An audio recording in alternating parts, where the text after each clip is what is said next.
নমস্কার। কটুকথার আজকের সিরিজে ডগেস ভাইয়ের পাঠশালায় আপনাদের জানাই স্বাগতম। গত 16ই ডিসেম্বর যখন আমরা 54তম কার্গিল বিজয় দিবস পালন করছিলাম, ঠিক তার কিছুদিন আগে আমাদের দেশ কি শুনলো জানেন? খোদ আমাদের রাজধানীর বুক থেকে আওয়াজ উঠল, তুম কিতনে হিডমা মারোগে হরঘট সে হিডমা নিকলেগা। এই লাইনটার পিছনে যে কী ভয়ানক মানসিকতা কাজ করছে সেটা জানলে আপনারা শিহরিত হয়ে উঠবেন।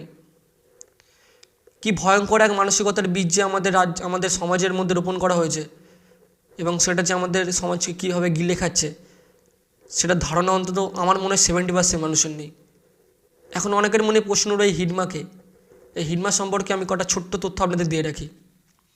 এই হিডমা হচ্ছে একজন কুখ্যাত কমিউনিস্ট পার্টি অফ ইন্ডিয়ার নকশালবাদী। এই নকশালবাদী প্রায় 26টা সশস্ত্র হামলার সঙ্গে জড়িত রয়েছে এর নাম, এবং সেই হামলাগুলোর মাস্টার মাইন্ড বলে জানা যায়। এর কটা ছোট্ট কার্যকলাপ আপনাদের সামনে তুলে ধরি। 2010 সালে 76 জন সিআরপিএফের জওয়ান, 2013 সালে 27 জন জওয়ান ও সিভিলিয়ান, এবং 2011 সালে এবং 2021 সালে প্রায় 22 জন সিকিউরিটি পার্সনের মৃত্যুর জন্য সরাসরি দায়ী এই হিডমা। একবার ভেবে দেখতে পাচ্ছেন, এই হিডমার মতো মানুষের জন্য আমাদের রাজধানী থেকে আওয়াজ উঠছে, তুম কিতনে হিডমা মারোগে আর ঘর সে হিডমা নিকলেগা। এটাই কি আমাদের সমাজ? এটাই কি ভারতের গণতন্ত্র? বীর ভারতীয় শহীদ সেনাদের রক্তে রাঙা মাটিতে দাঁড়িয়ে আমাদের সমাজে স্লোগানই হচ্ছে কার জন্য? হিডমার জন্য। কেন?